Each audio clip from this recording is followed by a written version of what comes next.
Hello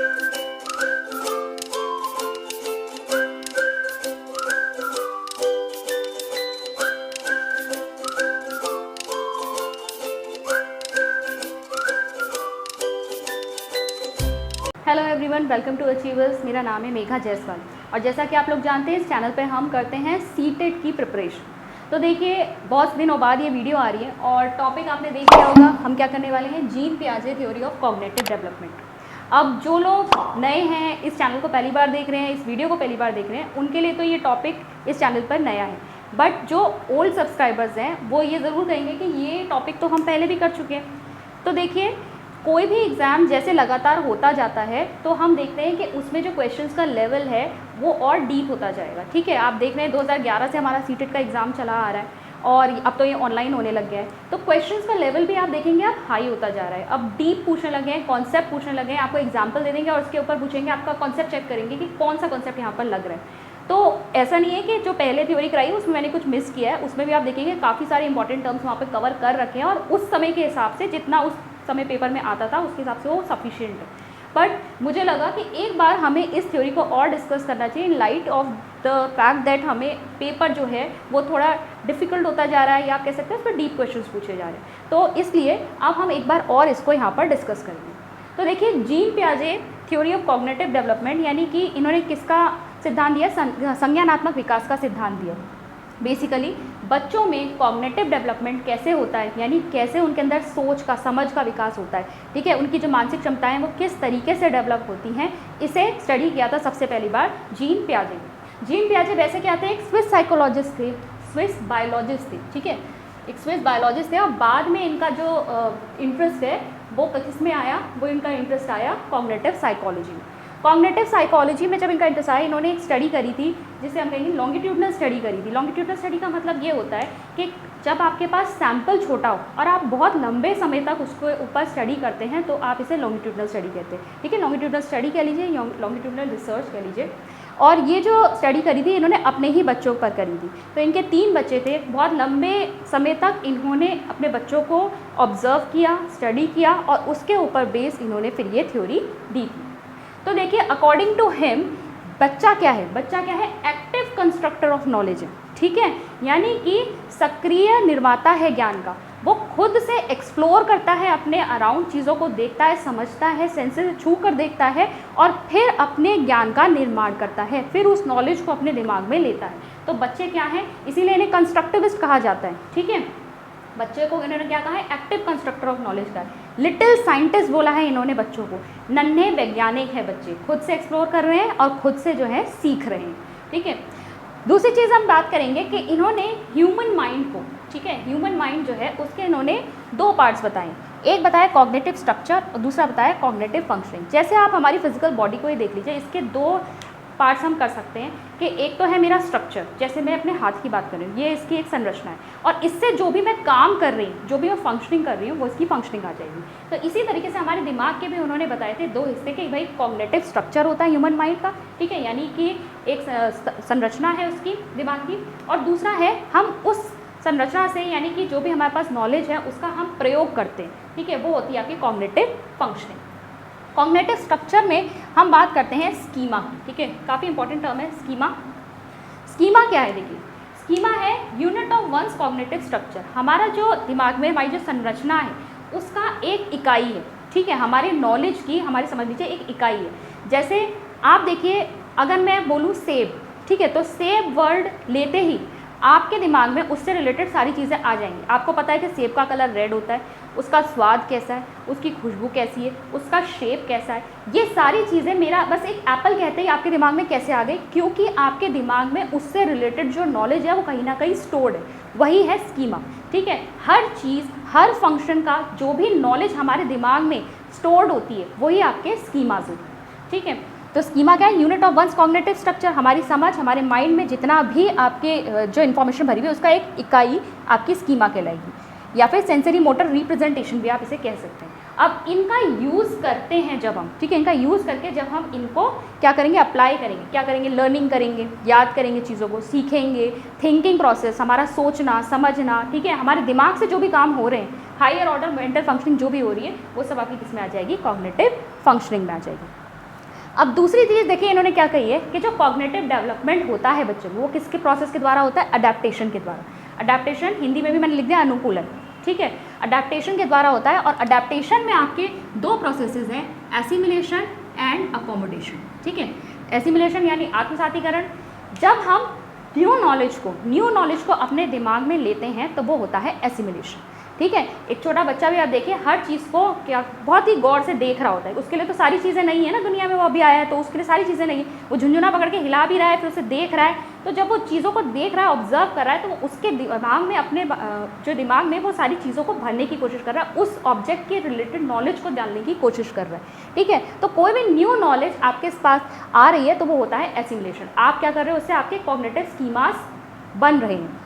और accommodation कब होता है, जब आप अपनी एग्जिस्टिंग नॉलेज या एग्जिस्टिंग स्कीमास में कुछ भी मॉडिफिकेशन करते हो, कोई भी चेंज करते हो। मान लो आपको मैथ्स का ही हम टीचिंग से रिलेटेड एग्जांपल लेते हैं, आपको मैथ्स में सम्स आपको आते थे किसी पर्टिकुलर फॉर्मूला से, ठीक है, आपने 4-5 सम्स किए, उसके बाद आप छठे सम पे अटक गए, ठीक है, आपको लग रहा है कि ये कुछ अलग टाइप का क्वेश्चन आया है होगा उसी फॉर्मूले से लेकिन कुछ अलग है, उसमें कुछ डिफरेंट है, तो आप क्या करोगे, आपको अगर किसी ने बताया कि ये किस तरीके से होगा तो आप क्या कर रहे हो, अपनी जो पुराना स्कीमा है उसमें आप चीज़ें मॉडिफाई करके अब नए तरीके के क्वेश्चन को भी डालोगे कि ये अलग तरीका का मेरे सामने क्वेश्चन आ जाता है तो मैं उसको किस तरीके से सॉल्व करूँगा। तो आप क्या कर रहे हैं, अपने पुराने स्कीमा में चेंज कर रहे हैं, कुछ ना कुछ मॉडिफिकेशन लेके आ रहे हैं, ठीक है। जब आपका पुराना स्कीमा इनफ नहीं है आपके सामने आई सिचुएशन को सॉल्व करने के लिए, तो आप अपने जो भी स्कीमा है उसमें कुछ चेंज लाते हैं, कुछ मॉडिफिकेशन लाते हैं ताकि आप अपने आसपास के वातावरण के साथ अडेप्ट कर पाए, इसी को आप कहेंगे अकोमोडेशन, ठीक है। तो यहाँ पर अडेप्टेशन में क्या हो रहा है, एसिमिलेशन, जब आप न्यू नॉलेज ले रहे हैं, न्यू स्कीमास बन रहे हैं, और अगर न्यू स्कीमास के थ्रू भी आप जो एग्जिस्टिंग सिचुएशन है उसमें आप चीज़ों को सॉल्व नहीं कर पा रहे, जो आपके सामने प्रॉब्लम है वो आप सॉल्व नहीं कर पा रहे, तो आप क्या करेंगे, अपने एग्जिस्टिंग स्कीमा में कुछ मॉडिफिकेशन लाएंगे, कुछ चेंज लाएंगे, उसमें कुछ नया स्कीमा भी ऐड हो सकता है, तो वो होगा अकोमोडेशन। और इक्विलिब्रेशन क्या होता है, देखिए बेसिकली क्या है, हम अपने आसपास के साथ इक्विलिब्रियम में रहने की कोशिश करते हैं, साम्य धारा, मतलब हम इक्विलिब्रियम की स्टेट में, या बैलेंस, इक्विलिब्रियम क्या हुआ आपका, बैलेंस हुआ, ठीक है, हम हमेशा क्या करेंगे, बैलेंस की स्टेट में रहने की कोशिश करेंगे।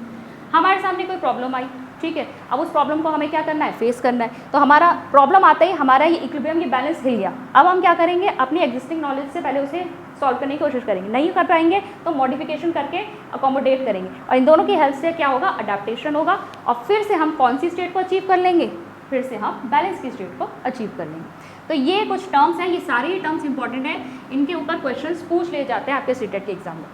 अब बात करते हैं आपके थ्योरी की, जो आपकी कॉग्निटिव डेवलपमेंट की थ्योरी जीन पियाजे ने दी है, किस पर बेस्ड है, देखिए स्टेज अप्रोच पे बेस्ड है। स्टेज अप्रोच पे बेस्ड है मतलब इन्होंने अपनी थ्योरी में 4 स्टेजेस दी हैं, किसकी, कॉग्निटिव डेवलपमेंट की, ठीक है। इन्होंने कहा है ये स्टेजेस क्या है, यूनिवर्सल स्टेजेस है, सार्वभौमिक है, यानी सारे बच्चे इन यूनिवर्सल स्टेजेस से, इन 4 स्टेजेस से गुजर कर ही अपना कॉग्निटिव डेवलपमेंट करते हैं। यानी उनका कॉग्निटिव डेवलपमेंट कैसे होगा, जब बच्चे इन 4 स्टेजेस के दौर से गुजरेंगे, ठीक है। ये स्टेजेस कहाँ से कहाँ तक, फ्रॉम बर्थ टू एडोलेसेंस तक होती है, इस दौरान इनका कॉग्निटिव डेवलपमेंट होता है।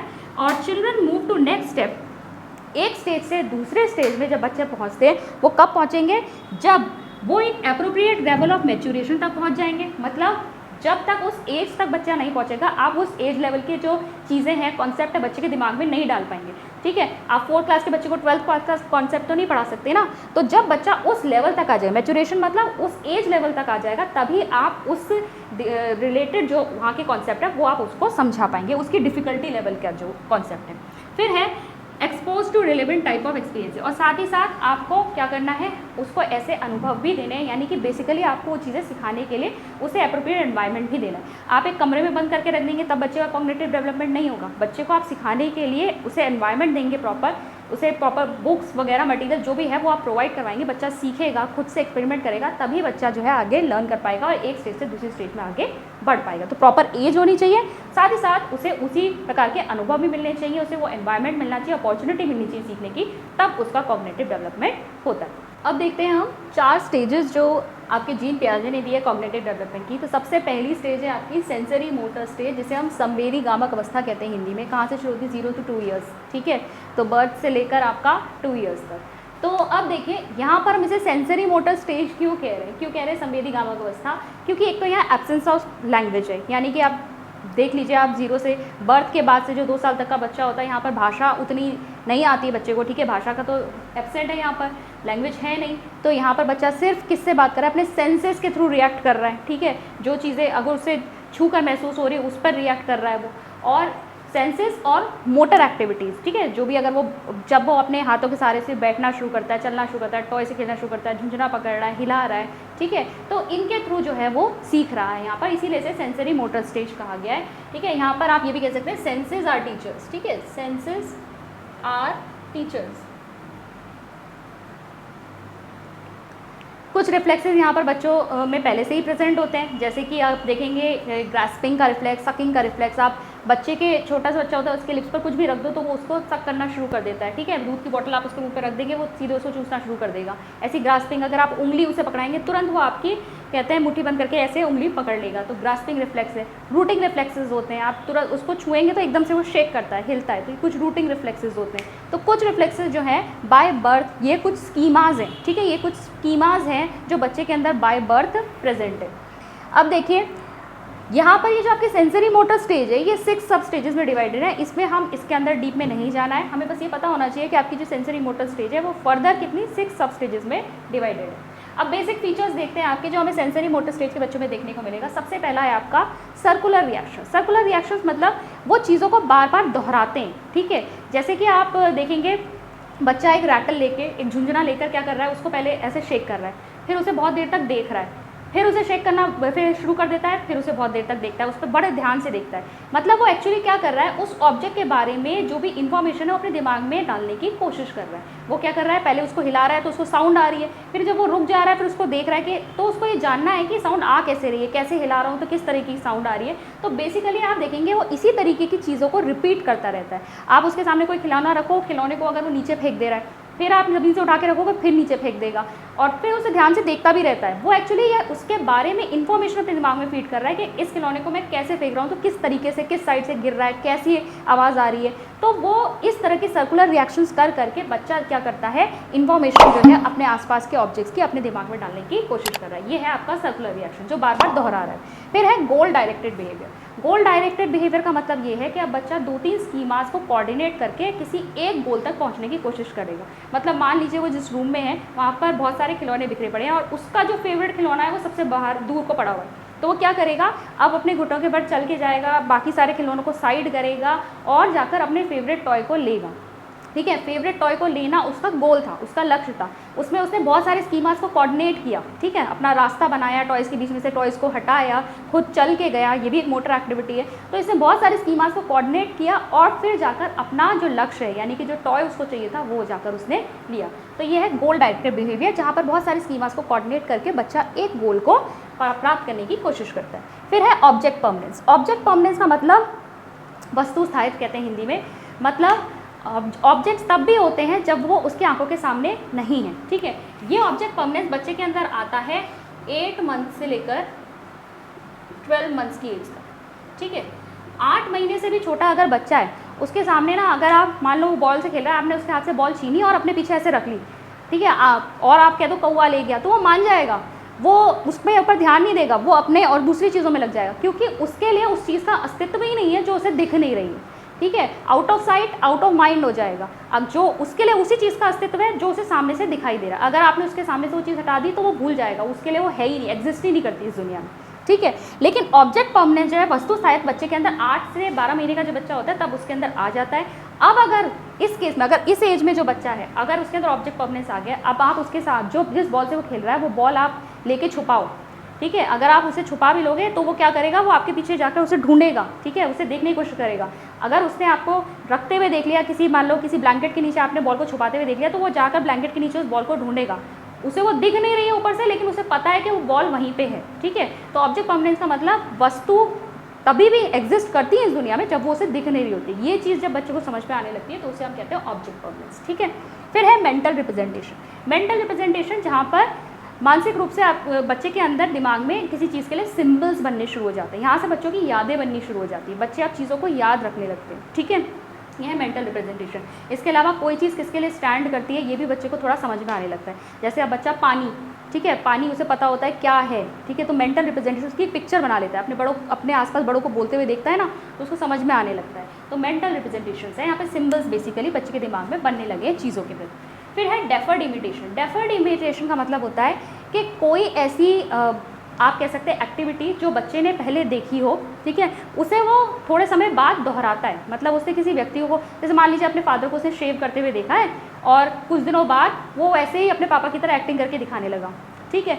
ये हम वैसे भी दिखाते हैं कि जब मेहमान वगैरह आते हैं आप बच्चों से कहते हो अच्छा दीदी कैसे डांस करती है करके दिखाओ, या मम्मी खाना कैसे बनाती है करके दिखाओ, ये जो आप बोलते हैं तो वो बच्चा वो क्या कर रहा है, वो डेफर्ड इमिटेशन, जो उससे पहले देखी हुई है एक एक्टिविटी उसको वो वहाँ पर इमिटेट करके दिखाएगा, नकल करके दिखाएगा, ठीक है। तो ये है डेफर्ड इमिटेशन, जो चीज़ पहले बच्चे ने देखी हो, जो एक्टिविटी बच्चे ने पहले देखी हो, उससे काफ़ी समय बाद भी वो क्या कर सकता है, इमिटेट करेगा, नकल करके दिखाएगा। देखिए तो ये सारे आपके बेसिक फीचर्स हैं कौन सी स्टेज के, सेंसरी मोटर स्टेज के। अब नेक्स्ट स्टेज पे आते हैं। नेक्स्ट स्टेज है आपकी प्री ऑपरेशनल पीरियड, जिसे आप पूर्व संक्रियात्मक अवस्था कहते हैं, 2 से 7 वर्ष तक होती है, ठीक है। आपको इंपॉर्टेंट ये सब क्वेश्चंस याद रखने हैं, ठीक है। कौन सी स्टेज है, इसका नाम क्या है, इसमें कौन सी एज ग्रुप को आप रखेंगे, ठीक है। 0 से बर्थ भी कर सकते हैं आप इसको, ठीक है, बर्थ भी हो सकता है, बर्थ टू 2 ईयर्स। अब देखिए प्री ऑपरेशनल पीरियड जो है आपका, ये भी आपका 2 सब स्टेजेस में डिवाइड है। पहला इसमें आपका सब स्टेज है प्री ऑपरेशनल फेज और दूसरा है आपका इंट्यूटिव फेज। तो सबसे पहले प्री ऑपरेशनल फेज की बात करते हैं। 2 से 7 यहाँ कंप्लीट है, हम प्री ऑपरेशनल फेज की बात करेंगे, इसमें 2 से 4 होगा, फिर 4 से 7 आपका यहाँ पर आएगा, ठीक है। प्री ऑपरेशनल फेज में देखिए क्या क्या है, organised, formal, logical, mental processes. अब जो बच्चे के जो मेंटल प्रोसेसेस है, मानसिक प्रक्रियाएं, वो थोड़ी सी लॉजिकल होने लगी है। पहले तो यहाँ पर बिल्कुल भी कुछ भी लॉजिक नहीं था, ठीक है, लेकिन यहाँ पर बच्चा थोड़ा सा फॉर्मल, थोड़ा सा लॉजिकल मेंटल प्रोसेसेस शो करता है।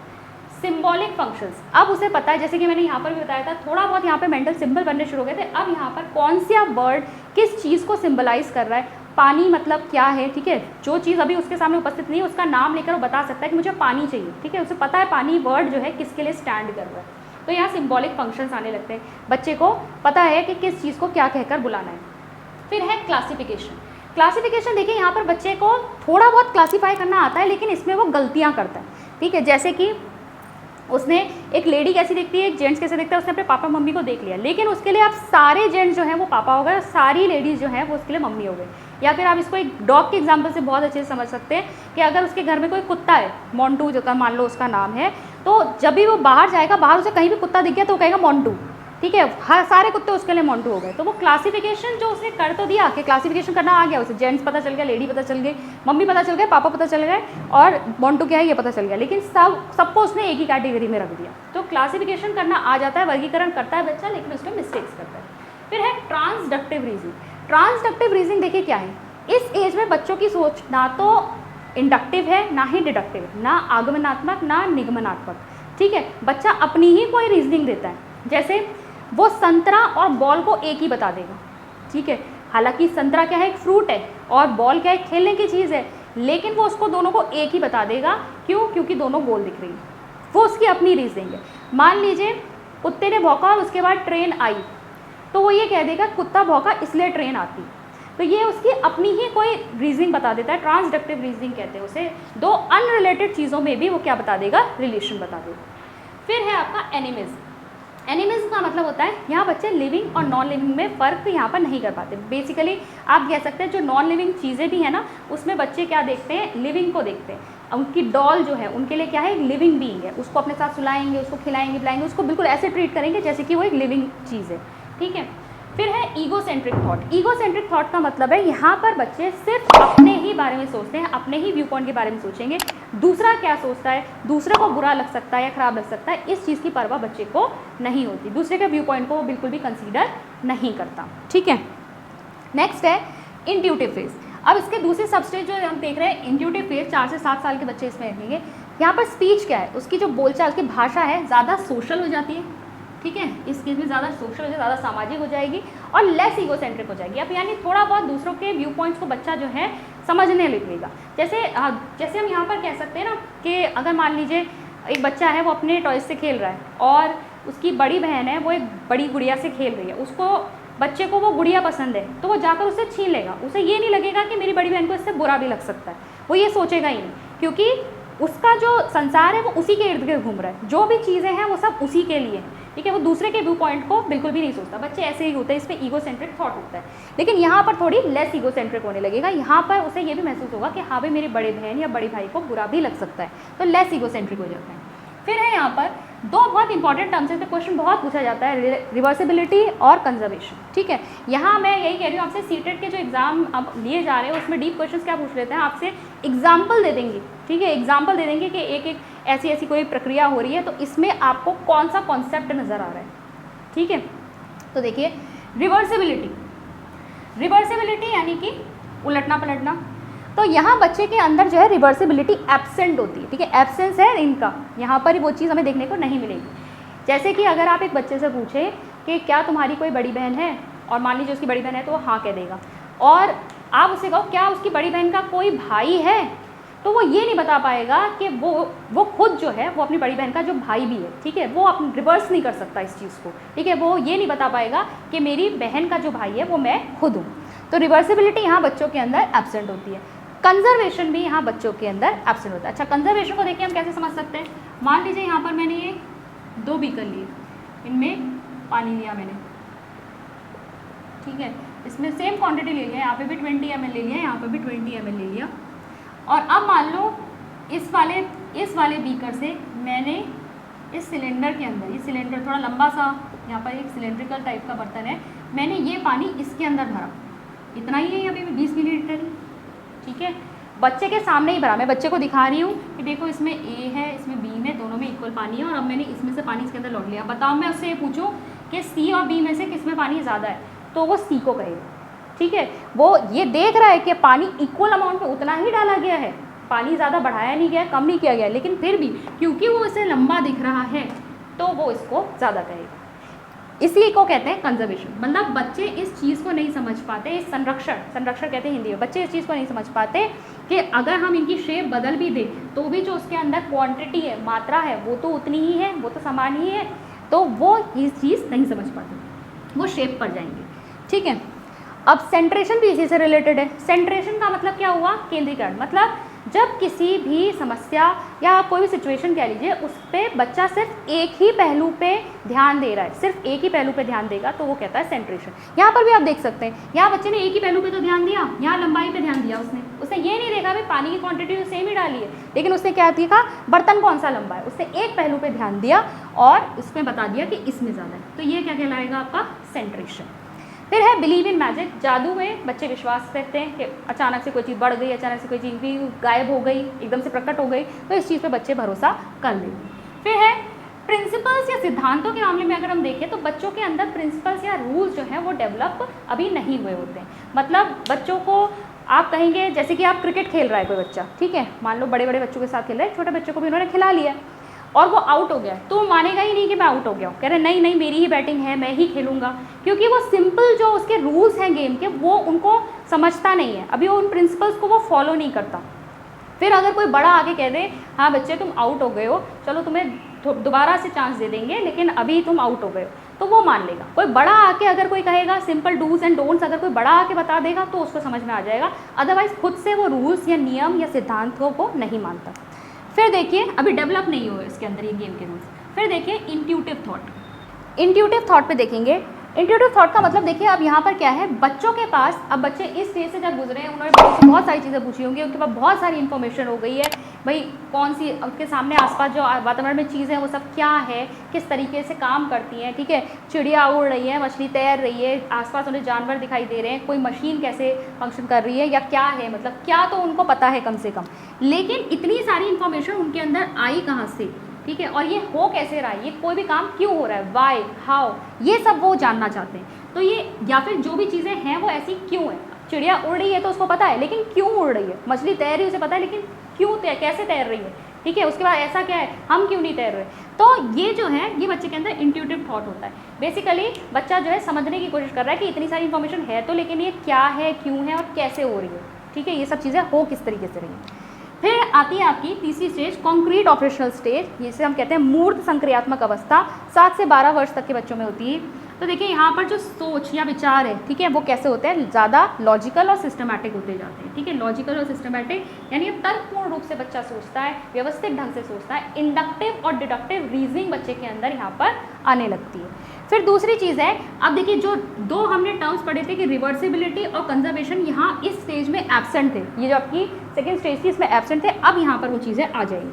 रिवर्सिबिलिटी और कंजर्वेशन अब बच्चे के अंदर आ जाता है। रिवर्सिबिलिटी का मतलब क्या, अब जैसे मैंने एग्जांपल लिया था कि आप एक बच्चे से पूछोगे उसकी बड़ी बहन है तो कहेगा हाँ, अगर आप उसी से पूछोगे कि उसकी बड़ी बहन का कोई भाई है, ठीक है, अब वो कह सकता है हाँ। अब रिवर्सिबिलिटी उसके अंदर आ गई, उसे ये समझ में आ गया है कि मेरी बड़ी बहन का एक भाई भी है जो वो खुद है, ठीक है, वो रिवर्सिबिलिटी उसके अंदर आ गई। कंजर्वेशन भी बच्चे के अंदर आ गया है। अब अगर आप उसे मान लो इस बीकर से इसमें पानी डालते हुए दिखाओगे और उससे पूछोगे सी और बी में से किसमें पानी ज़्यादा है, तो वो कहेगा कि दोनों में इक्वल अमाउंट है। अब उसको ये समझ में आ गया है कि लंबे और बड़े या चौड़े बर्तन होने से फ़र्क नहीं पड़ रहा है, यहाँ पर शेप चेंज होने से फ़र्क नहीं पड़ रहा।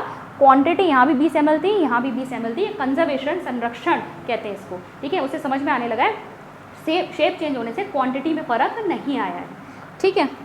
फिर है नो ईगोसेंट्रिक थिंकिंग। अब उसकी जो विचारधारा है, अब उसके अंदर ईगोसेंट्रिक थॉट बिल्कुल भी नहीं है। अब वो सिर्फ अपने बारे में नहीं सोचता, सबके विचारधारा को समझने की कोशिश करता है, सबके व्यू पॉइंट्स को समझने की कोशिश करता है। फिर है सीरिएशन एंड क्लासिफिकेशन। अब देखिए क्लासिफिकेशन, यहाँ पे वर्गीकरण जो है, अब बच्चा ढंग से वर्गीकरण सीखने लगा है हायर कॉन्सेप्ट्स के बेसिस पे कि एनिमल्स हैं, एनिमल्स की भी अलग अलग क्लास होती है, हर्बीवोर होते हैं, कार्निवोर होते हैं, ओमनिवोर होते हैं, फिर हर्बीवोर में भी क्या होंगे, फिर कार्निवोर में क्या होंगे, इस तरह के एग्जाम्पल्स वो दे सकता है। तो एक अच्छा खासा वर्गीकरण करना बच्चे को आ जाता है। सीरिएशन, सीरिएशन के ऊपर भी बहुत क्वेश्चन पूछे जा रहे हैं। मान लीजिए आपसे पूछ रहा है कि एक लड़की है आप और वो क्या कर रही है, बॉल्स को लगा रही है 1 से 10 तक, उसके बाद बॉल्स और बॉल्स को लगा रही है इंक्रीजिंग ऑर्डर ऑफ साइज में, साइज बढ़ते हुए क्रम में लगा रही है, तो वो क्या शो कर रही है, तो वो सीरिएशन शो कर रही है। असेंडिंग या डिसेंडिंग ऑर्डर में लगाना, बड़े से छोटा या छोटे से बड़े ऑर्डर में जब आप चीज़ को लगा रहे हो तो आप क्या कर रहे हो, सीरिएशन शो कर रहे हो, ठीक है, सीरीज में। फिर है आपका कॉन्क्रीट प्रॉब्लम सॉल्विंग। बच्चा यहाँ पर समस्या समाधान कर सकता है लेकिन कॉन्क्रीट लेवल पर, यानी कि अगर आप मैथ्स के क्वेश्चन बच्चे को दे रहे हो तो वो कॉपी में उसको ना करके देखेगा पेन से, ठीक है, तो कॉन्क्रीट रूप से कर सकता है, मूर्त रूप से वो चीज़ों को कर सकता है। फिर है डिसेंट्रेशन, विकेंद्रीकरण। वही चीज़ सेंट्रेशन की हमने बात करी थी, बच्चा सिर्फ एक ही पहलू पर ध्यान देता है। अब यहाँ अगर कोई प्रॉब्लम बच्चे के सामने है तो उसके मल्टीपल जो एस्पेक्ट्स हैं उसके ऊपर बच्चा ध्यान देने लगेगा, यानी हर चीज़ को कंसीडर करता है, जैसे कि हमने यहाँ पर भी देखा, ठीक है। यहाँ पर क्या कर रहा था बच्चा, यहाँ पर क्वांटिटी को भी देख रहा है, शेप को भी देख रहा है, सब चीज़ देखने के बाद बच्चा अपना आंसर कर रहा है। तो हर पहलू को देखने का जो तरीका होता है बच्चे को आ जाता है, तो ये डिसेंट्रेशन कहलाता है। लास्ट स्टेज है सबसे, ठीक है, फाइनल स्टेज जो है फॉर्मल ऑपरेशनल स्टेज, जिसे आप औपचारिक संक्रियात्मक अवस्था कहते हैं। 12 वर्ष से आयु से आगे जितने भी बच्चे होते हैं उसमें आती है। थॉट्स जो होते हैं यहाँ पर एब्स्ट्रैक्ट हो जाते हैं, लॉजिकल हो जाते हैं। एब्स्ट्रैक्ट मतलब अमूर्त रूप से बच्चा सोच सकता है, ठीक है, बहुत सारी चीज़ें बच्चा दिमाग में ही कर लेता है, उसे हर चीज़ आगे शो करने की ज़रूरत नहीं है, कॉन्क्रीट रूप से दिखाने की ज़रूरत नहीं है। तो एब्स्ट्रैक्ट थिंकिंग, लॉजिकल थिंकिंग, तर्कपूर्ण रूप से बच्चा सोचने लगता है। दूसरा है हाइपोथेटिक डिडक्टिव रीजनिंग बच्चे के अंदर आ जाती है। दैट मीन्स आप बच्चे के सामने अगर कोई प्रॉब्लम रखेंगे तो उसे बिल्कुल साइंटिफिक और सिस्टमैटिक मैनर में जो है वो उसको सॉल्व करेगा। मतलब पहले एक हाइपोथेसिस बनाएगा, संकल्पना बनाएगा कि इसके क्या क्या पॉसिबल आंसर्स हो सकते हैं, फिर उनको करके देखेगा, डिडक्शन करेगा वहाँ पर, ठीक है, उनको सबको क्या करेगा, प्रोसेस को करके देखेगा कि भाई कौन सा आंसर सही है, कौन सा आंसर गलत है, और फिर उस रीजनिंग के प्रॉपर रीजनिंग के बाद तर्क देके वो आपको समस्या का समाधान बताएगा। तो एक प्रॉपर सिस्टम से बच्चा चलता है और अमूर्त रूप से बच्चा सोच सकता है। ये फाइनल स्टेज है कॉग्निटिव डेवलपमेंट की, जहाँ पर बच्चा हायर मेंटल प्रोसेसेस को दिमाग में करना शुरू करता है। बेसिकली आपके सारे हायर मेंटल प्रोसेसेस यहाँ तक आकर डेवलप हो जाते हैं, और ये है आपका कॉग्निटिव डेवलपमेंट का 4th फाइनल स्टेज। तो ये है कॉग्निटिव डेवलपमेंट के स्टेजेस जिस पर बहुत सारे क्वेश्चन पूछे जाते हैं, ठीक है। तो आई होप आज की थ्योरी आपको क्लियर हुई होगी। मैं मिलती हूँ आपसे नेक्स्ट वीडियो में। Thank you.